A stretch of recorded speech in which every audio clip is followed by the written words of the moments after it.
Hello everyone, कैसे हैं आप लोग। तो स्टार्ट करते हैं आज की क्लास। और आज की स्पेशल क्लास में हम लोग डिस्कस करेंगे top 38 important question of class 10 science.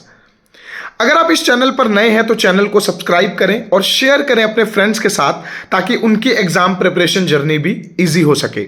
So back to the today's video. और आज की इस वीडियो में हम लोग टॉप मोस्ट इंपॉर्टेंट क्वेश्चंस करेंगे और ये क्वेश्चन बनाए गए हैं प्रीवियस ईयर क्वेश्चंस को ध्यान में रखते हुए। तो स्टार्ट करते हैं क्वेश्चन नंबर 1।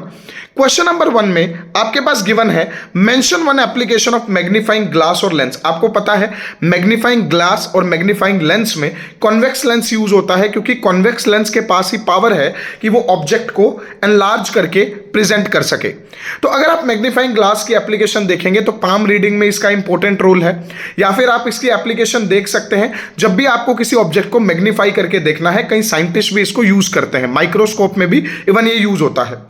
नेक्स्ट पार्ट में पूछा गया है वेदर इट इज कन्वर्जिंग और डाइवर्जिंग। ऑब्वियस सी बात है, अगर कॉन्वेक्स लेंस है तो कॉन्वेक्स लेंस होता है कन्वर्जिंग, और ये आने वाली रेज को क्या करता है, कन्वर्ज करता है। If the focal length of the lens is f, then what will be the nature of image if u is greater than f or less than f? देखो बेटा, सिंपल सा कॉन्सेप्ट है। आपके पास जो फोकल लेंथ है वो optical centre से लेके फोकस का डिस्टेंस है।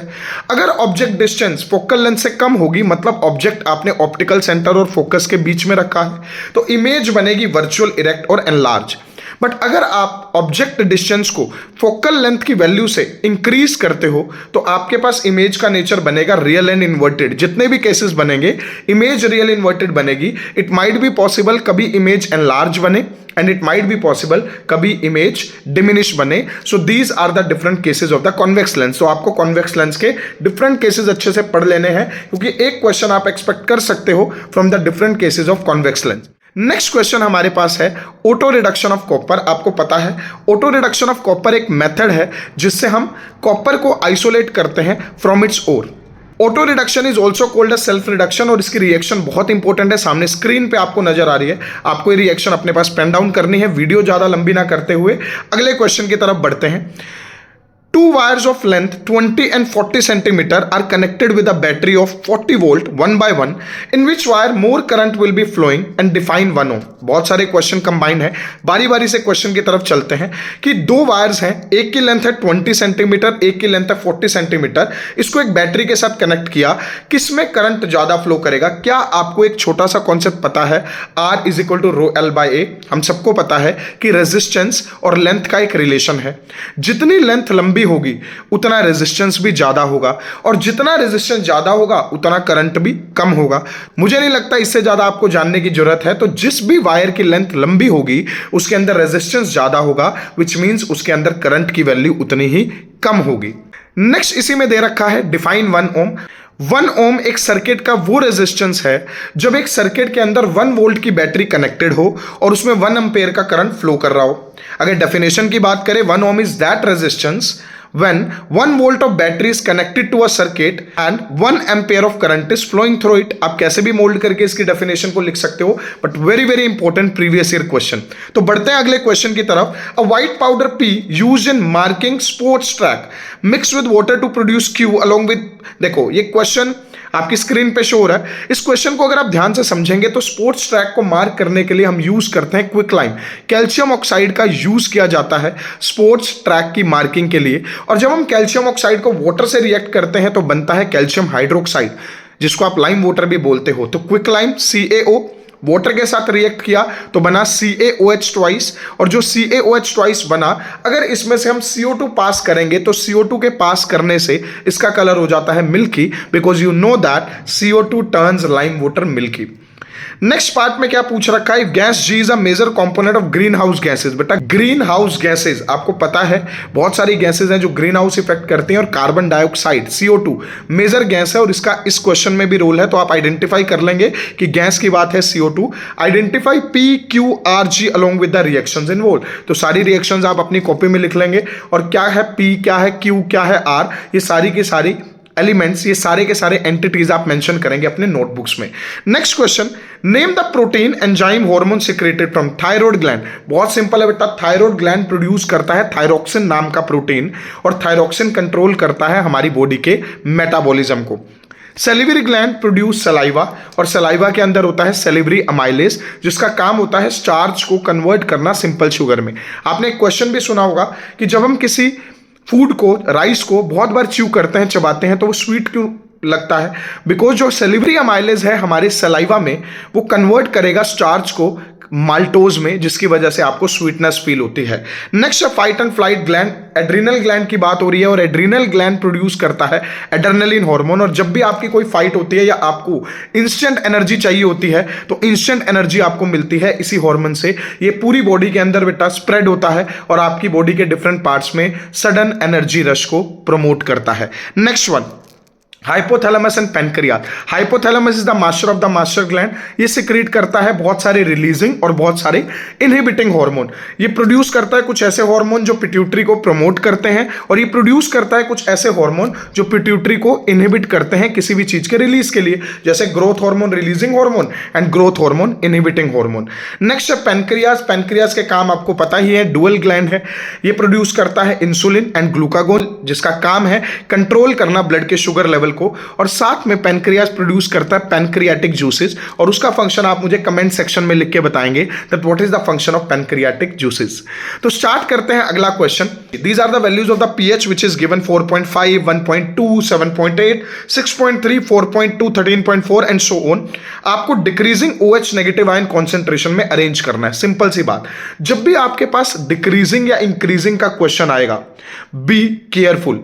इंक्रीजिंग और डिक्रीजिंग में बहुत बच्चे कंफ्यूज होते हैं। डिक्रीजिंग का मतलब क्या है? जिसमें OH नेगेटिव आयन ज्यादा वो पहले, और जिसमें OH नेगेटिव आयन कम वो बाद में। मतलब OH नेगेटिव आयन किसमें ज्यादा होंगे? जिसकी pH ज्यादा होगी, मतलब जो ज्यादा अच्छा बेस होगा। तो आपको क्या करना है, इन सारी वैल्यूज में से सबसे बड़ा डिजिट पहले लगाना है और सबसे छोटा डिजिट बाद में। सबसे बड़ा डिजिट मतलब ज्यादा बेसिक, ज्यादा OH नेगेटिव आयन, फिर कम बेसिक, कम OH नेगेटिव आयन, और लास्ट में सबसे कम बेसिक, लीस्ट बेसिक और लीस्ट OH नेगेटिव आयन। अगले पार्ट में पूछा हुआ H3O पॉजिटिव आयन, जिसको हाइड्रोनियम आयंस भी बोलते हैं। बेटा कंफ्यूज नहीं होना, हाइड्रोनियम आयन और H पॉजिटिव आयन एक ही बात है। तो आपको डिक्रीजिंग H3O पॉजिटिव आयन के हिसाब से लगाना है। तो जो सबसे पहले एसिडिक ज्यादा होगा वो पहले रखोगे, मतलब कम pH जिसकी होगी वो पहले आएगा, और जिसकी pH ज्यादा होगी वो बाद में आएगा। नेक्स्ट क्वेश्चन हमारे पास है compare reflex section and reflex arc. आपको स्क्रीन पे भी कुछ पिक्चर्स दिख रही हैं। सडन रिस्पॉन्स होता है हमारी बॉडी का किसी भी स्टिमुलस के अगेंस्ट जो इनवॉलेंट्री होगा, that is called a reflex section. और उस रिफ्लेक्स सेक्शन को करने में जो भी पाथवे इन्वॉल्व होता है, that pathway will be called as reflex arc. So one thing is reflex section, very important. One thing is reflex arc, that is also very important. Next पूछ रखा है इसके दो एग्जाम्पल्स मुझे नहीं लगता आपको बताने की रिक्वायरमेंट है। जैसे हमारे पास स्नीजिंग है, कफिंग है, गर्म चीज को हाथ लगता है तो हमारा हाथ पीछे जाता है। ये एग्जाम्पल है हमारे पास रिफ्लेक्स सेक्शन के, और जो एग्जाम्पल रिफ्लेक्स सेक्शन के हैं वही एग्जाम्पल बनेंगे रिफ्लेक्स आर्क के भी। In case of cough and cold, what type of receptor get affected? देखो बेटा, कफ एंड कोल्ड में हमारा नेजल पाथवे ब्लॉक होता है, हमारा थ्रोट ब्लॉक होती है, हमें टेस्ट आना बंद होता है, हमें स्मेल करने में प्रॉब्लम आती है। आपने देखा होगा कोविड के टाइम पे भी कई लोगों ने ये सिम्टम एक्सपीरियंस किया था। तो स्मेल के रिसेप्टर्स होते हैं ओल्फैक्टरी, टेस्ट के रिसेप्टर होते हैं गस्टेटरी रिसेप्टर। तो ये दोनों रिसेप्टर्स पे सबसे ज्यादा असर पड़ने वाला है। नेक्स्ट हमारे पास क्वेश्चन है, magnetic field inside the bar magnet is zero, mention that point and give a specific name to it. वो कह रहा है एक मैग्नेट के अंदर कहीं पे मैग्नेटिक फील्ड लाइन जीरो है, मैग्नेटिक फील्ड जीरो है, तो बताओ वो पॉइंट क्या होगा? बार मैग्नेट के सेंटर में मैग्नेटिक फील्ड जीरो होगा। बेटा इसको एज इट इज आप याद करोगे, 12th क्लास में आप इसे डिटेल में पढ़ते हैं, अभी के लिए आप इसको जस्ट याद कर लेंगे। सोलेनोइड में एक चीज आप याद रखेंगे, सोलेनोइड के सेंटर में मैग्नेटिक फील्ड लाइन जीरो नहीं होगी, वो यूनिफॉर्म होगी, जबकि सोलेनोइड के बाहर जो मैग्नेटिक फील्ड की वैल्यू है उसकी वैल्यू जीरो होगी। और कॉन्सेप्ट 12th क्लास में पढ़ाया जाता है, बट आपको ये क्रैम कर लेना है, 1 मार्क्स में MCQ में पूछा जा सकता है। बार मैग्नेट के सेंटर में मैग्नेटिक फील्ड जीरो होगी, जबकि सोलेनोइड के सेंटर में मैग्नेटिक फील्ड जो होगी वो यूनिफॉर्म होगी और एक समान होगी, जबकि मैग्नेटिक फील्ड सोलेनोइड के बाहर जीरो होती है। Structure of CaCl2 and CH4 आपको पता है, CaCl2 एक आयनिक कंपाउंड है, CH4 एक कोवलेंट कंपाउंड है, और कोवलेंट कंपाउंड बनता है by the sharing of electron, जबकि आपके पास जो आयनिक कंपाउंड होता है वो आयनिक कंपाउंड बनता है ट्रांसफर ऑफ इलेक्ट्रॉन से। तो स्क्रीन पे आपके पास दोनों के स्ट्रक्चर बने हुए आपको नजर आ रहे हैं, तो आप उसका स्ट्रक्चर अच्छे से कर लेंगे। और बोर्ड में काफी बार क्वेश्चन पूछा गया है आयनिक और कोवलेंट कंपाउंड्स के स्ट्रक्चर पे। Next question is there are total 40 plants produce in F2 generation. Again जो ये क्वेश्चन है बेटा ये जेनेटिक्स का क्वेश्चन है। जेनेटिक्स का क्वेश्चन कंफर्म एग्जाम में आएगा। और जेनेटिक्स के क्वेश्चन में सबसे बड़ी दिक्कत यह है कि आप स्टेटमेंट पढ़ते ही अपना कॉन्फिडेंस लूज करते हैं। इस क्वेश्चन के अंदर आपको एक क्रॉस बनानी है जिसके अंदर होमोजाइगस टोल और ड्वार्फ आप क्रिएट करेंगे। आपको पता है जब आप कैपिटल टी और स्मॉल टी को क्रॉस कराते हैं तो F1 जनरेशन आती है कैपिटल टी स्मॉल टी। और जब आप F2 निकालते हैं कैपिटल टी स्मॉल टी को कैपिटल टी स्मॉल टी से क्रॉस करवा के, तो आप ये देखते हैं कि हमारे पास F2 जनरेशन आई है capital T small T, capital T small T और small T. Phenotypic ratio 3:1, genotypic ratio आती है 1:2:1। अब उन्होंने क्या पूछा है, डिस्ट्रीब्यूट करने इन 40 प्लांट्स को कैपिटल टी में, कैपिटल टी में और स्मॉल टी में। अब देखिए बेटा कैपिटल टी स्मॉल टी और स्मॉल टी एक रेशो अचीव कर रहे हैं, वो है 1:2:1 जीनोटाइपिक रेशो। तो इस हिसाब से 1 part will be capital T that is 10, 2 part will be capital T small t that is 20 and 1 part again will be small t that is 10। so इस तरीके से आप डिस्ट्रीब्यूट कर सकते हैं। और आपने छोटी क्लासेस में रेशियोज वाले क्वेश्चन किए होंगे जिसमें 1:2:1 जैसे है। तो अगर मुझे 1 का पार्ट निकालना तो मैं 1 divided by sum of 1, 2 and 1 that would be 4 into 40 करूंगा तो 1/4 into 40 10 would be the answer. अगर मुझे 2 वाले का निकालना है तो 2 डिवाइडेड बाय उनका सम मतलब 4 into 40 तो 2/4 into 40। तो इस तरीके से हम सोल्व कर पाएंगे कि आपके पास कौन से प्लांट किस फिनोटाइप के F2 जनरेशन में अपीयर होते हैं। Next question, out of arteries and when which have narrow lumen. बेटा सिंपल सा कॉन्सेप्ट समझो। नैरो ल्यूमन होने का मतलब क्या है कि उसके अंदर का जो डायमीटर है वो कम होगा। ल्यूमन होता है इंटरनल स्पेस किसी भी पाइप का। नैरो ल्यूमन किसका होगा? आर्टरीज का ल्यूमन नैरो होता है क्योंकि आर्टरीज को बहुत हाई प्रेशर पे ब्लड को कैरी करना होता है टारगेट साइड तक। Which is thick wall, obviously thick wall भी कौन होगी? आर्टरी होगी, क्योंकि इतना हाई प्रेशर सहन करने के लिए बेटा आर्टरीज को थिक वॉल होना पड़ेगा। आपने काफी बार ये क्वेश्चन पहले भी किया हुआ है। विच हैव वाल्व, वाल्व होते हैं वेन्स में। वेन्स के अंदर प्रेशर इतना ज्यादा नहीं होता तो रिस्क रहता है बैकफ्लो ऑफ ब्लड का। तो इस वजह से हमें ये याद रखना है कि वाल्व प्रेजेंट होते हैं। वी से वाल्व, वी से वेन, तो वेन के अंदर वाल्व प्रेजेंट होते हैं। Next question is explain the structure of a micelle. Will micelle be formed even in ethanol. आपको मिसल का स्ट्रक्चर बताना है, बना लोगे। आपको पता है स्क्रीन पे आपको शो हो रहा है मिसल का स्ट्रक्चर। क्या मिसल इथेनॉल में बन सकता है? Very very important question. Micelle ethanol में नहीं बन सकता। द क्वेश्चन वाज क्या मिसल फॉर्मेशन इथेनॉल में हो सकती है? Very very important question. Micelle formation ethanol में नहीं हो सकती क्योंकि इथेनॉल एक ऑर्गेनिक सॉल्वेंट है और मिसल की टेल उसमें डिसॉल्व हो जाएगी। मतलब जो मिसल है, आपको हाइड्रोफोबिक और हाइड्रोफिलिक का कॉन्सेप्ट पता है। क्योंकि इथेनॉल एक ऑर्गेनिक सॉल्वेंट है तो मिसल की टेल उसके अंदर डिसॉल्व होने वाली है। तो अगर वो टेल डिसॉल्व हो जाएगी तो उसके अंदर कोई भी मिसल फॉर्मेशन होने की कोई भी प्रोबेबिलिटी नहीं है। अगर टेल ही डिसॉल्व हो जाएगी तो मिसल फॉर्मेशन नहीं होने वाला है। नेक्स्ट हमारे पास क्वेश्चन है, if the amount of toxic chemical say DDT is very high in a water body then what would happen to the last trophic level organism of the food chain. Explain using an aquatic food chain. देखो simple सी बात है, aquatic food chain का example है phytoplankton, zooplankton, small fish and big fish. आपको पता है aquatic food chain पानी से स्टार्ट होती है। अब वो कह रहा है अगर DDT हमने स्प्रे कर दिया, जैसे ही हमने DDT स्प्रे किया तो ध्यान रखेंगे DDT एक केमिकल है, टॉक्सिक सब्सटेंस है। उसमें एक फिनोमिना शो होने वाला है बायोमैग्निफिकेशन का। ट्रॉपिक लेवल 1 पे अगर DDT का अमाउंट कम है तो ट्रॉपिक लेवल 2 पे, 3 पे, 4 पे DDT का लेवल बढ़ता जाएगा। That phenomena will be called as biomagnification. This is called a biological magnification. Very very important concept आपको ध्यान रखना है। 14th question is if there are 2 resistors R1 and R2 where R1 and R2 equal हैं 10 ohm के हैं connected to a battery of 26 volt, find out maximum resistance. इस क्वेश्चन का आंसर आप सॉल्व करेंगे और मुझे कमेंट सेक्शन में लिख के बताएंगे। मैक्सिमम रेजिस्टेंस मिनिमम रेजिस्टेंस का कॉन्सेप्ट आपके साथ शेयर कर देता हूं।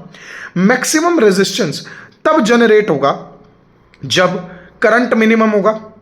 मैक्सिमम रेजिस्टेंस तब जनरेट होगा जब करंट मिनिमम होगा। इसका मतलब करंट और रेजिस्टेंस एक दूसरे के अपोजिट हैं। मैक्सिमम रेजिस्टेंस करने के लिए हमें दोनों रेजिस्टेंस को लगाना पड़ेगा सीरीज में, और मिनिमम रेजिस्टेंस करने के लिए हमें दोनों रेजिस्टेंस को लगाना पड़ेगा पैरेलल में। अब बहुत इंपॉर्टेंट बात आपके साथ डिस्कस कर रहा हूं, जब भी हम रेजिस्टेंस को पैरेलल में लगाते हैं तो टोटल रेजिस्टेंस इतना कम आता है कि वो इंडिविजुअल रेजिस्टेंस की वैल्यू से भी कम होता है। मिनिमम करंट निकालने के लिए हमें रेजिस्टेंस मैक्सिमम चाहिए, मतलब सीरीज में जोड़ेंगे, और मैक्सिमम करंट निकालने के लिए हमें रेजिस्टेंस मिनिमम चाहिए, तो हम उन्हें जोड़ेंगे पैरेलल में। तो ये क्वेश्चन आप सोल्व करेंगे और कमेंट सेक्शन में जरूर लिखेंगे इस क्वेश्चन का आंसर। नेक्स्ट क्वेश्चन जो है, that question is explain Fleming left hand rule. हम सबको पता है Fleming left hand rule, arrange the four finger, centre finger and thumb of left hand perpendicular to each other such that the four finger represent direction of magnetic field, center finger represent direction of current, so the direction of motion will be given by the thumb. Very very important concept, आपके पास इसके ऊपर direction वाले question भी पूछे जा सकते हैं। If a conductor with I is kept in a magnetic field then motion is seen, name the factor that affect the motion। आपको पता है फोर्स और करंट कैरिंग कंडक्टर एक बहुत इंपॉर्टेंट एक्टिविटी भी आपने करी है। जब भी आप किसी करंट कैरिंग कंडक्टर को मैग्नेटिक फील्ड में रखते हैं तो आप ये चीज याद रखेंगे कि वो फोर्स एक्सपीरियंस करती है, बट वो फोर्स एक्सपीरियंस करेगी उसके कुछ फैक्टर्स भी होते हैं, that is BIL। B stands for magnetic field, जितना मैग्नेटिक फील्ड ज्यादा उतनी फोर्स ज्यादा। I स्टैंड्स फॉर करंट, जितना करंट ज्यादा उतना आपके पास फोर्स भी ज्यादा लगेगी, और जितना लेंथ ऑफ द कंडक्टर ज्यादा, लेंथ पे क्वेश्चन काफी बार पूछा गया है, जितनी लेंथ ज्यादा होगी कंडक्टर की उतना उस पे फोर्स भी ज्यादा लगेगा। नेक्स्ट हमारे पास जो क्वेश्चन है that is myopia versus hypermetropia.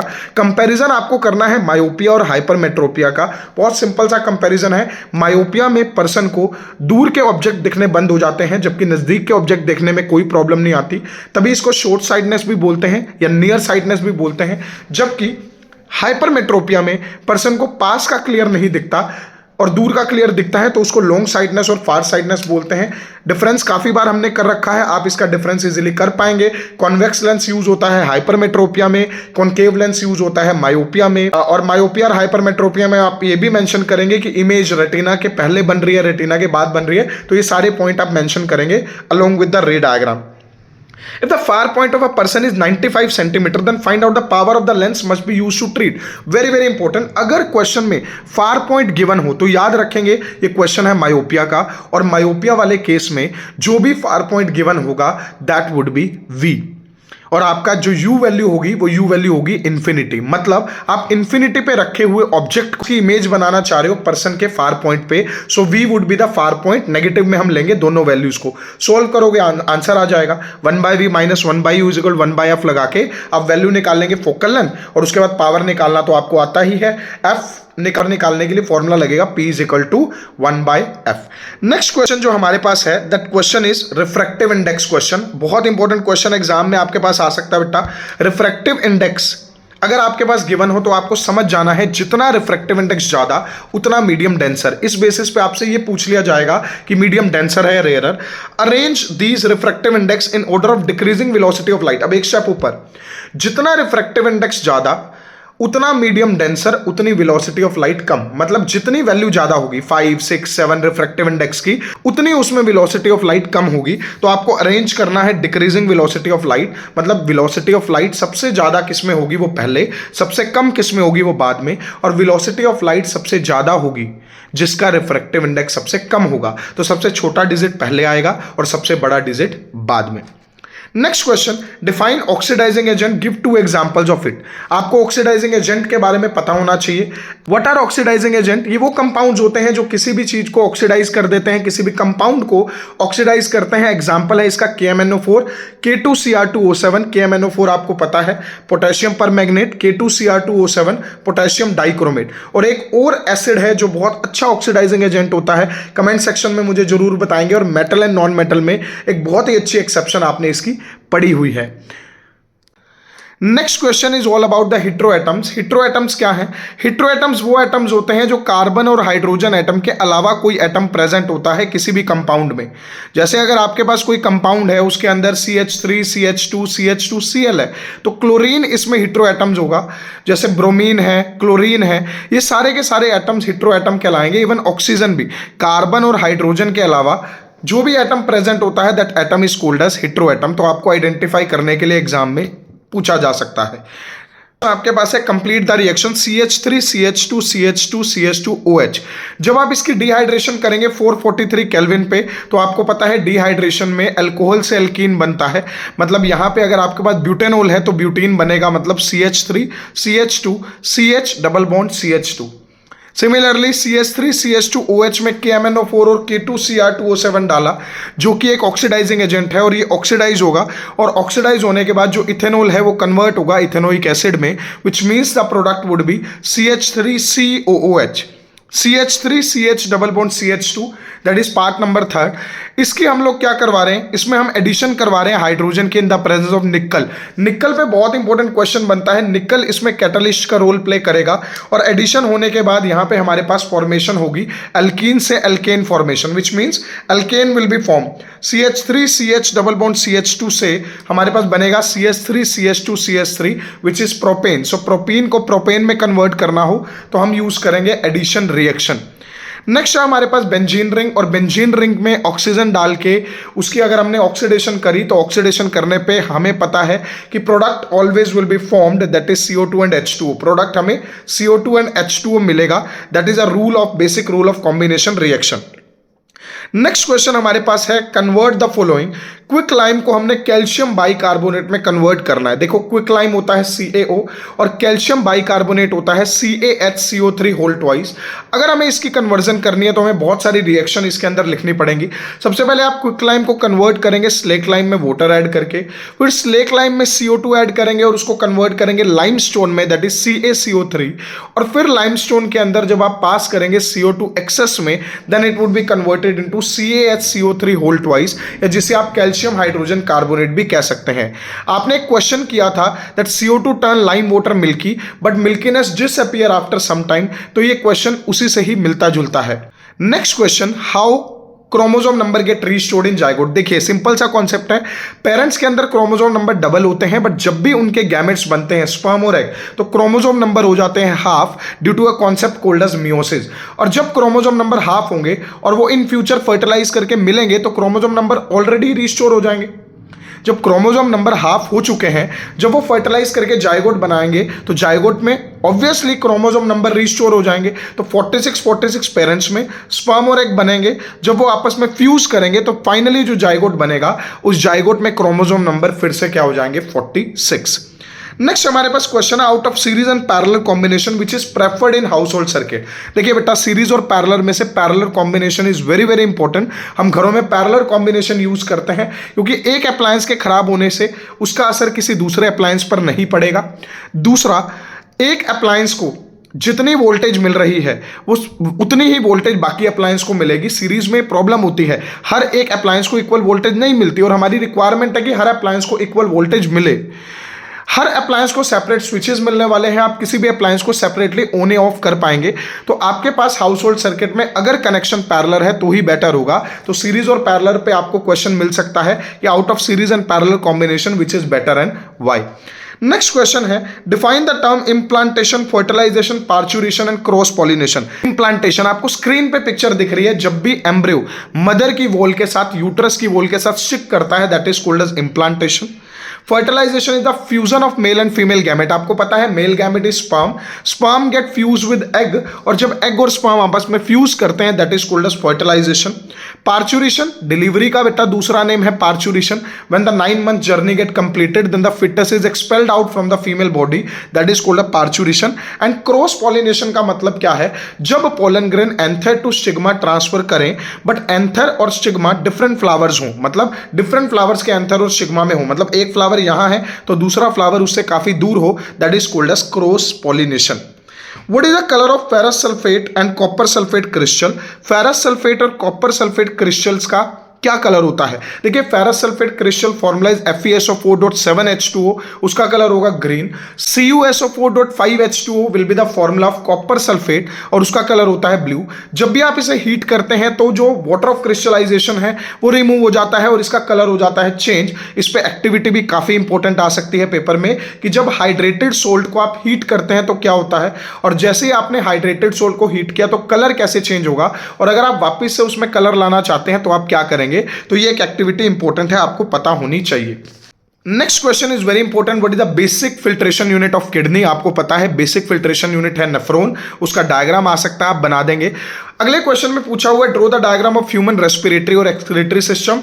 अगर आपके पास डायग्राम की वीडियो नहीं है तो इसी चैनल पर इन्हीं डायग्राम्स की शॉर्ट वीडियो 1 मिनट में डाली गई है, जिसमें आप इजी स्टेप से डायग्राम सीख सकते हैं, क्योंकि एग्जाम में काफी इंपॉर्टेंट है ये डायग्राम और पूछे जाते हैं। फिर कुछ पार्ट्स को लेबल करने के लिए कहा गया है, एक ऐसा पार्ट जो एक्सचेंज ऑफ गैसेस को फैसिलिटेट करता है बेटा, alveolar sac. Part which have elastic walls for storage of urine. आपको पता है कि यूरिनरी ब्लैडर की इलास्टिक वॉल्स होती हैं, तभी वो यूरिन को स्टोर कर पाता है। Part which is exit point for urine, exit point of urine, that part would be urethra. Urethra is the tip of the excretory system, जहां से यूरिन पास करता है ह्यूमन बींग्स में। नेक्स्ट क्वेश्चन, सोप और detergent को compare करना है। बहुत सिंपल क्वेश्चन आप कर सकते हैं। Soaps are the sodium and potassium salt of long chain of fatty acid and detergent are the sodium and potassium salt of long chain of benzene sulphonic acid. एक एक फायदा, एक एक नुकसान। सोप पॉल्यूशन कोज नहीं करता, पर हार्ड वाटर के साथ फॉर्म भी नहीं बनाता, क्लीनिंग एक्शन उसका अच्छा नहीं होता, जबकि डिटर्जेंट का क्लीनिंग एक्शन बहुत अच्छा होता है। आप हार्ड वाटर के साथ यूज कीजिए, बट एक प्रॉब्लम है, ये पॉल्यूशन कोज करता है, बायोमैग्निफिकेशन भी कोज करता है। आपको इनके फॉर्मूलाज भी याद होने चाहिए, तो आपको डिफरेंस प्लस फॉर्मूलाज याद होंगे, तभी आप एग्जाम में ये क्वेश्चन अटेम्प्ट कर पाएंगे। Right one advantage and disadvantage of soap and detergent, वो मैं आपको एक्सप्लेन कर चुका हूं, आप अपनी कॉपी में लिख लेंगे। बहुत इंपॉर्टेंट क्वेश्चन है, एग्जाम में काफी बार पूछा गया है। An alpha particle is projected toward south. Simple सी बात है, अल्फा पार्टिकल एक पॉजिटिवली चार्ज पार्टिकल है, तो जो डायरेक्शन इसकी होगी वही डायरेक्शन ले लेंगे करंट की। अगर यहां पे अल्फा पार्टिकल की जगह कोई नेगेटिव एंटिटी होती लाइक इलेक्ट्रॉन, तो जो डायरेक्शन इलेक्ट्रॉन की होती उससे अपोजिट डायरेक्शन हम लेते करंट की। अब इसकी डायरेक्शन है साउथ की तरफ, तो find out the direction of motion if magnetic field is towards north. देखो सिंपल सा कॉन्सेप्ट है, अगर अल्फा पार्टिकल साउथ की तरफ जा रहे हैं तो करंट भी साउथ की तरफ है। मोशन की डायरेक्शन आपको निकालनी है अगर मैग्नेटिक फील्ड नॉर्थ की तरफ है। सिंपल कॉन्सेप्ट, नॉर्थ और साउथ एक दूसरे के अपोजिट होते हैं। अब यहां पे एंगल दोनों एंटिटीज के बीच में बन रहा है 180। ये स्पेशल केस है, जब भी एंगल 180 या 0 बनता है तो कोई भी मोशन नहीं होता। देखो बेटा, इस क्वेश्चन में आंसर आता अगर आपके पास कोई 90 का एंगल बन रहा होता। अब एंगल इसमें 180 का बन रहा है। 180 का मतलब क्या है, एक डायरेक्शन है साउथ और एक डायरेक्शन है नॉर्थ, और अगर एंगल 0 या 180 का बनता है तो आपके पास कोई भी फोर्स या मोशन नहीं होता। ये बहुत इंपॉर्टेंट चीज है जो आप अपने माइंड में याद रखेंगे। We do not clean a pond in a manner as we do in an aquarium. Write the reaction of ozone formation. बहुत इंपॉर्टेंट क्वेश्चन है, काफी बार एग्जाम में पूछा गया है। जैसे हम एक्वेरियम में करते हैं क्लीनिंग, वैसे हमें पोंड को क्लीन नहीं करना पड़ता। पोंड एक नेचुरल इकोसिस्टम है और पोंड के अंदर आपको डीकंपोजर्स मिलते हैं, जबकि आपके एक्वेरियम के अंदर आपको डीकंपोजर्स ना के बराबर मिलते हैं। एक्वेरियम के अंदर डीकंपोजिशन बहुत स्लो रेट पे होती है या नहीं होती, जबकि पोंड के अंदर नेचुरल वे में डीकंपोजर प्रेजेंट है, तो हमें क्लीनिंग की जरूरत नहीं पड़ती, जबकि हमें एक्वेरियम को क्लीन करना पड़ेगा because it do not have natural decomposers. Name the dehydrating agent use in the conversion of ethanol to ethene, mention its role. Ethanol को इथीन में कन्वर्ट करने के लिए हाइड्रेटिंग एजेंट आपको पता है सल्फ्यूरिक एसिड हम यूज करते हैं H2SO4 and the function of dehydrating agent is to remove the water. डिहाइड्रा, हाइड्रेट मतलब वाटर, तो वाटर की रिमूवल के लिए हम डिहाइड्रेटिंग एजेंट को यहां पे यूज करते हैं। A mirror that always form virtual and erect image. एक ऐसा मिरर बेटा जो हमेशा वर्चुअल इरेक्ट इमेज बनाए, तो याद रखना अगर कोई आपसे मिरर पूछे कि जो हमेशा वर्चुअल इरेक्ट इमेज बनाएगा किसी भी कंडीशन में, तो वो मिरर होगा कॉन्वेक्स मिरर। अगर कोई आपसे लेंस पूछे, एक ऐसा लेंस बताओ जो हमेशा वर्चुअल एंड इरेक्ट इमेज बनाएगा, तो लेंस होगा हमारे पास कॉनकेव लेंस। फिर आपसे उसका रे डायग्राम पूछा है, आप इजीली बना पाओगे। Define peristaltic movement, very important previous year question. हमारी फूड पाइप में जो कॉन्ट्रैक्शन एंड रिलैक्सेशन होती है ताकि खाना नीचे की तरफ मूव कर पाए, that is called a peristaltic movement, और इसका फंक्शन होता है हमारे खाने को स्टमक तक पहुंचाना इजीली, ताकि उसे नीचे की तरफ फोर्स मिले। जब आप कॉन्ट्रैक्ट और रिलैक्स करवा रहे हो अपनी फूड चेन को, आप तो क्या ही करवा रहे हो, नेचुरल प्रोसेस है, इनवॉलेंटरी एक्शन है। जब ये फूड पाइप रिलैक्स और कॉन्ट्रैक्ट होती है तो खाना नीचे की तरफ मूव करता है। Why ethanoic acid is called as glacial acetic acid. Glacial acetic acid इसे क्यों बोला, 16-17 डिग्री सेल्सियस पे ही फ्रीज कर जाता है और एक ग्लेशियर की तरह दिखता है, that's why it is called as glacial acetic acid. Name one acid that do not liberate hydrogen और reacting with metal, give reason to. आपको एक ऐसा मेटल बताना है जो हाइड्रोजन नहीं रिलीज करेगा, कुछ और रिलीज करेगा, मतलब H2O रिलीज करेगा। H2 की जगह वो एसिड है आपके पास HNO3। बहुत ही इंपॉर्टेंट एक्सेप्शन HNO3 की मैंने पहले भी बताई है, एग्जाम में काफी बार पूछा जाता है। Ionic compounds are very unique, mention their two properties and two example. Ionic compounds बहुत यूनिक होते हैं, आप इनकी दो properties, they are good conductor of electricity but only in the molten condition.